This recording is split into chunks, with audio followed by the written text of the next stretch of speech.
Actually, thank you for that question, because it actually, I'm going to show you, I'm going to look at the British pound, but the British pound in two different pairs. One of them is the pound Aussie and the other one is the pound yen, because this question about how to, when I look at my chart, what am I looking for?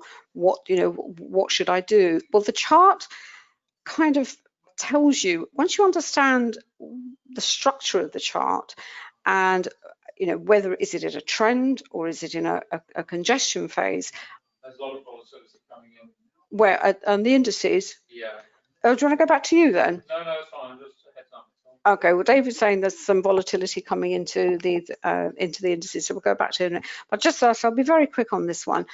Right, one of the things we do in the program, and those of you who are on the program will know, is you either develop a set of what we call trading tactics, some people call them trading strategies, trading tactics that you like to trade, and then what you do is you wait for a particular setup on different charts. So you reversal trading, a certain pattern, a certain whatever it is, whatever parameters you draw up for that particular setup. You say, right, that's what I like to look for. I know I'm comfortable with that. I'm successful with it. It suits my personality, etc., etc., etc. So and in that case, you simply wait. You have to wait for the setup. Before you can decide on the setup that you're looking for, you have to understand price action, volume, what is the structure of the chart? Is the price action in congestion, for example? So if it is in congestion on the time frame that you like to take a trade on, your reversal your reversal checklist, if you like, would be, and perhaps your reversal checklist includes maybe hammers, shooting stars, lots of volume. It won't suit that. So you'll sit back, you'll wait for the reversal to set up, as it were. The other way to approach it is you say, well, I understand what the chart is doing at the moment. I can see the structure of the chart. I know what this price action, what is happening with regard to this price action, and I will trade it according to what the chart is telling me. So the best way I can describe that is this. This is the pound Aussie, and the pound Aussie is one that I focus on a lot. I write about it a lot on my Forex page, and it's a great pair to trade. It's a cross pair. It can deliver some fantastic moves in the faster time frames. But if you look here, today there's been a nice move to the downside, although it's coming back a little bit because we've had the BOE. The pound has been selling off quite heavily. But if you look, this is on the daily chart. If you look past this, if you look yesterday, the day, particularly these 2 days, on the daily chart, we've ended up with sort of doji candles. Now, this is on the day. How that translates to the price action on the faster time frames, particularly on the hour and the hourly chart here. This is what you're seeing. You do have these swings. You have these swings high, these swings low, high, backwards and forwards. On a positive note, it's called good two-way price action, but it's dictated by what is going on in the higher time frame. Because it's in congestion, you are going to get these swings in the faster time frames. And I also know there was divergence, but it wasn't going, there wasn't a lot of divergence. There was periods of time when they were just moving in the same direction. Now we've had a bit of divergence, but they keep coming back again. And it can be very, very frustrating. But if we compare that with what's been going on, say, in the pound yen, if I look at the pound yen on the daily chart here, what have we got on the daily chart? Well, we had a very nice reversal up here. We had a 2-bar reversal on the pound yen. We've had a very discernible, very a strong trend lower. We had a doji day there, so that would have been good two-way price action there. Again, price action going on both sides, but a lot of buying going in here. Then we had a reversal low and a resumption of this primary trend. Now, what's happened here is in today's fall, and it has been, as I said, the pound yen has actually been the weakest of the pound pairs. It has now moved to the volume point of control and into potentially a congestion phase. So I'm now looking at the pound yen, and possibly because it's come down to the volume point of control, the fulcrum for this chart, the chances are it is now going to go sideways for a little while. This is on the daily chart. So that kind of tells me what is going to be happening on the faster time frames. If we look back here, we had a little bit of congestion here, and then we had this nice break higher, widespread, decent volume underneath it. Trading in this candle on the day, in whatever session that you're trading in, is going to be a lot smoother, a lot easier than going back to the pound Aussie here on this day here, there. And we can see that in action. I don't know whether it'll pick up on the Renko. The Renko I use for entries, for staying in, and actually for exits as well. But it's not a good example here. But on the day when it was one of these doji candles, it was reflecting, yes, there were opportunities to go in and then come out and go in. But it depends also on the range of this doji candle. That was a reasonable range. Yesterday it was quite a tight range, so those oscillations that you have in the faster time frames were quite narrow. And you know, you look at that and you think, do you know what? I'm out of this. I'm going to find something else that is in perhaps in a trend in a higher time frame, because it's going to give me a smoother trading opportunity in the faster time frames. And if I look at the pound yen over here as well, we can see, and I just flick up the chart with the CSI. What I've done here, this is the chart that basically it's where I put the individual currencies on the chart, so I can see the crossovers. I can see the dive. This is what you want to see. Ideally, you want to see really nice divergence that reflects that move lower. Yes, we're kind of going into congestion now. Why? Because the lines are kind of moving in the same direction at this very moment, and the levels we have here, this is actually because of the strong move lower. It's gone through what we call our S6. We have S6 levels on Camarilla.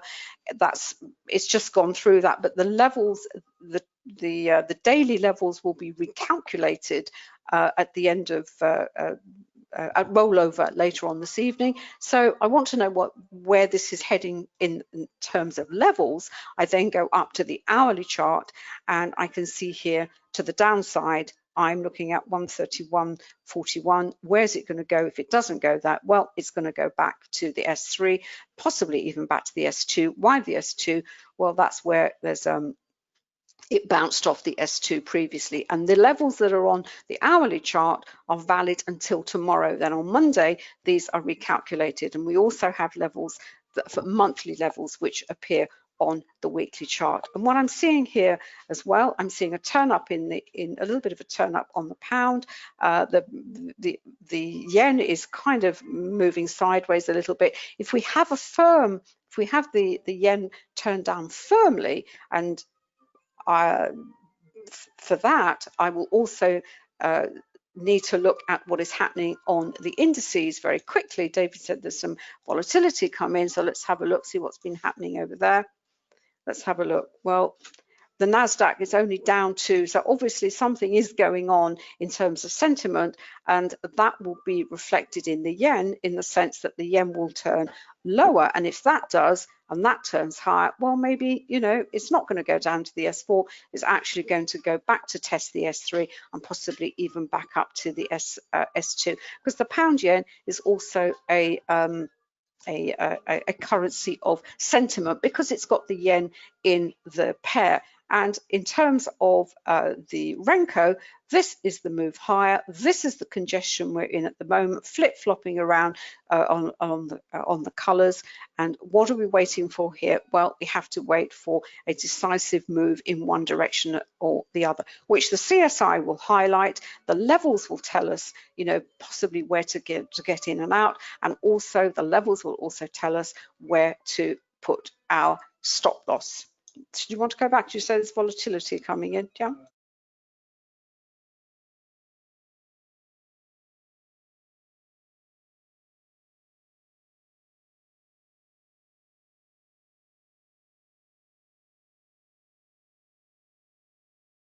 One final question that I just want to cover today, and that is on volatility.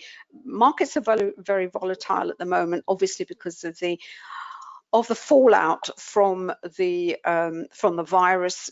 No one really knows what is happening at the moment. I read something very amusing this morning in an email that one of my regular Bloomberg emails that come in.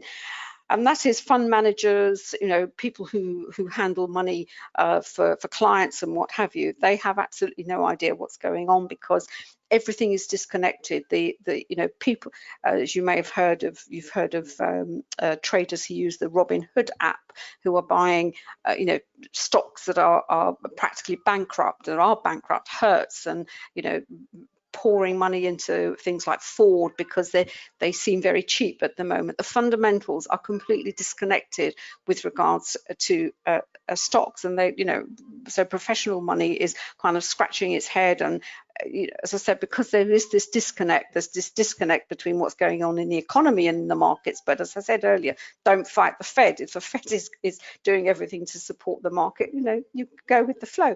But interestingly, this is the interesting point that was being made, that when markets are in this kind of state, as it were, when markets are at these elevated levels, as we can see here with the indices, and there is, at the moment, nobody knows what's going to happen.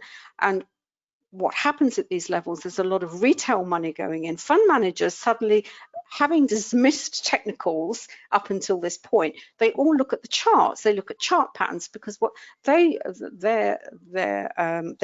reasoning is that the technicals are reflecting, what is going on, if you like, on the kind of retail side. I don't think it's the retail side, but the focus is then on technicals, fundamentals, valuations, metrics, all out of the window.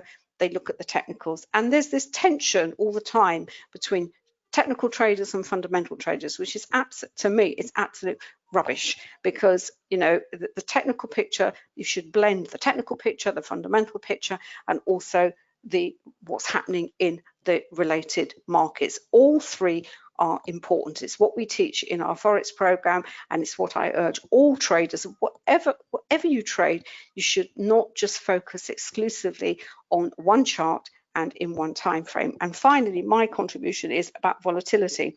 Markets are very volatile at the moment. There are volatility signals coming in all over the place in terms of, we have a proprietary indicator which fires off in real time, which will signal that volatility is coming in. Volatility brings energy, brings momentum into the market, and it also presents trading opportunities. If you understand the price action that tends to follow after volatility, you will not be caught out. So how do you actually handle that? Market's not stable. One of the ways you have to handle it is through your position sizes. Is whatever you normally trade under normal market conditions, cut it back. Only trade a small size, because at the moment markets are in the state that they are at the moment. Anything can happen. It can happen very quickly. Only risk a small amount. You can always go in again. The cost of trading these days is very, very little compared to what we used to pay, and in some cases it's free. That's why so many traders have migrated to platforms such as there is free trading, apps like Robinhood. There's no such thing as free trading because everyone gets compensated somehow, but the end user thinks it's free trading. On MT4 it's free trading, but you pay through the spread. Just use your position, very small size. If you normally trade three contracts, cut that down. If you can trade more than one, maybe two, take one off when you're in profit and leave one and see what happens with that one, and let it run. If the volatility and the momentum goes in your favor, great. If not, what have you lost? At least you've banked a little bit of profit. So that's what I wanted to say on that. Back to the pound yen. Where are we?